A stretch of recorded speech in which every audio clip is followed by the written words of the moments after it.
Okay, so Naomi had questions, and I thought it would be good for everybody else to see this as well. And her questions pertain to, let me make sure I have audio here. I do. Okay, excellent. Her question pertained to how to use clone stamps and layer masks at the same time. And it was, I think this is, a good opportunity to do a couple of things. Kind of look at how you would use layer masks and clone stamps in conjunction, clone stamping in conjunction. And there are some reasons you would do that, but it's they're not. It's not an incredibly common thing, I would say. So this is Naomi's project, and she was just kind of showing what she was kind of playing with, and just giving me an example of where she was at. Just I think she's just trying to show me what she was working on. So one of the first things I always like to tell students is the first thing you should do. I'm actually going to go ahead and I'm going to ignore this. I'm just going to start from the beginning. First thing I think you always should do is do a basic color correction so that you can actually see the image a little bit better. So I'm just going to do a quick levels, and I'm going to do this channel by channel just so I can better see the image.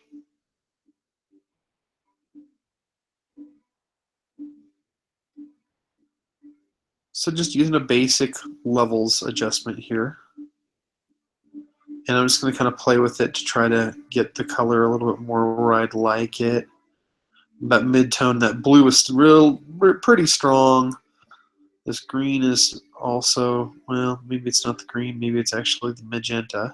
So I'm just kind of toying with this here. Oops. Come on, computer.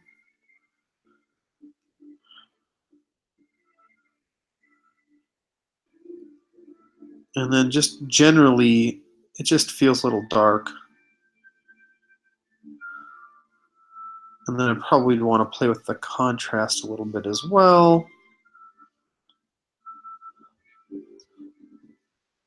So pop up that contrast and then brighten it just a little bit as well.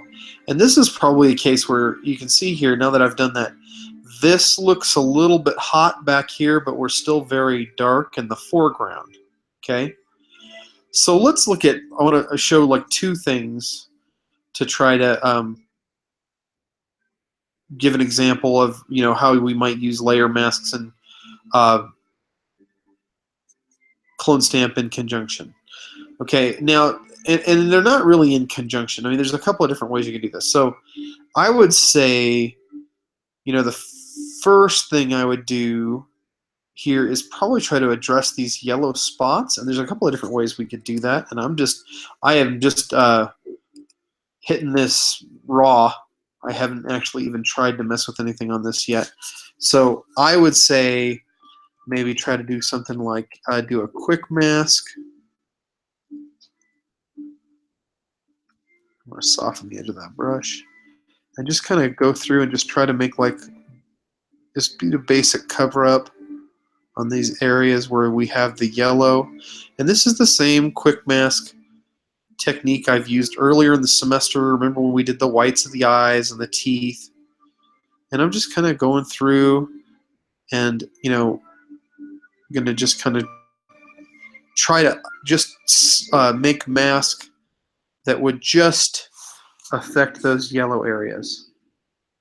Okay, and the beauty of this is that once I've done this, I can go back and manipulate this mask. So I'm going to exit quick mask, and now you can see here the yellow is kind of selected. I'm going to invert that selection, and now I'll do a hue saturation adjustment. And you can see here, look at my layer mask. My layer mask actually is using that selection that I created. Now I'm going to go to the yellows.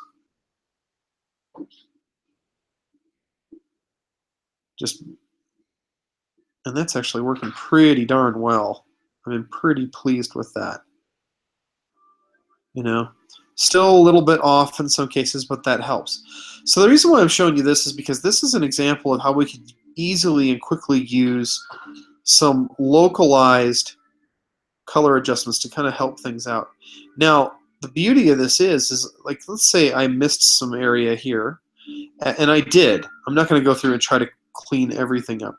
But as you can see here, that mask I made, it left some of that behind. So I'm going to click on that mask. I'm going to grab my brush. I have the white selected. So, black conceals, white reveals. And now I'm going to paint over those yellow areas that I missed. And you can see, hopefully, that doing that, I'm able to, there's some more work that could be done there. But you can see that I'm getting some good results here with that. And then I don't know. Oh, because yeah, there we go. But I could go back in here and just basically just kind of touch up with that hue saturation now, just by manipulating those yellows. And this is the technique. This is basically, I'm using that red face technique, if you guys remember. From when I had you guys remove the sunburn, it was kind of the example I used. It's the same concept here. But I'm just going in and I've made an adjustment to kind of knock back the yellows. And now I'm going through, and I don't want to get too crazy with it because I love doing this, and I will make a hour-long video going through and cleaning all this up. And you guys are probably just too bored and don't want to see all that. But you can see here, it's pretty darn effective. I mean, it's a really great technique. And by using the layer mask, I have pretty great control over how that's going to impact the image. Now, it's not perfect. I still have some more to do, and that's where the clone stamp is going to come in. So again, just kind of, maybe I'll just kind of show you guys. I'm not going to control this what I want. That's the layer mask, and then this is the layer mask with the image. Okay, so here's where I might say that you might want to do some clone stamping on top of that technique. See down in here, in this area, I'm actually not getting as much out with all of that. Okay, and then also on her shirt here, that's really staying kind of orange. I don't know if the shirt is the best example. I probably would just clone. Well, actually, that's a good example. Let's try that. Maybe the shirt is a good example. So let's do this. So here's what I'm going to do. I'm going to, and this is where you may want to create an image layer on top of other things that you did. We want to leave our image non-destructive, or our edits non-destructive. So I want to keep this original information down here, but I might want to put an image layer at the top of all this. Now, if I press Control-Shift-E on the keyboard, you can see I've now created another layer at the top. And basically what that Control-Alt-Shift-E does is it's basically creating a copy of everything else I've done to that point and putting it at the top of the hierarchy. It's copying all that information, making a new layer, and I'll name that, clone. Now, I might come up here, and this is going to be a little tricky. Okay, I'm going to grab my clone stamp. It actually looks like maybe, I'm not sure what's going on here. There's a line here that's kind of odd. So Naomi may have actually already tried to do some things here. Now I'm going to source from down here, and then kind of try to come up in here and I want to be careful because I mean there's a contour here that Control Z. There's two things. There's a contour and there's a pattern, and I don't want to mess that up. Okay, so I'm going to come from all over the place. Come from over, I'm going to sample pixels and kind of jump around, and hopefully not too shabby. But what I want to show you here is the beauty of this is that, let's say I'm working and I go a little too far or something. Oh gosh, I'm gonna purposely make a mistake here so that so that I can fix it. So let me just see what I got here, where I'm at. That's not bad. So let's say I actually do, just something like this.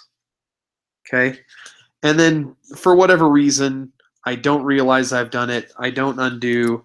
This is kind of an egregious thing here that I've done that we probably would see. But this is how where the clone stamp with the layer mask would come in. Okay, so now I might come down here, Control Shift E again, and this is I'm going to call this pre-clone copy. Actually, you know what? I don't even need that. I was going to make a layer that I didn't need. I was going to do something that I tell you guys not to do. That's just adding file size, so I don't need that. I'm going to come back to that clone layer. I'm going to add my layer mask. And now to kind of correct or to get rid of any pixels on that cloned layer, I'm going to grab my brush. I'm going to get the black to the foreground. And now I'm just going to mask away anything that I don't like. So that's an example of where you could use clone stamping on a layer and then also use a layer mask with it. Not necessarily something I would say I do a lot of because there's typically ways around it, but it's still a good thing to look at as far as just problem solving skills. But you don't, I mean, it's not necessarily a skill that you have to have. Okay, so hopefully that addresses Naomi's question and helps out with just giving you some ideas. And this is a great project and lots of fun stuff to be done here with this project. So hopefully that helps you guys. We still have a couple of days left until this project is due. And if you guys need anything, a similar troubleshooting, I'm happy to do that for you guys and record videos. So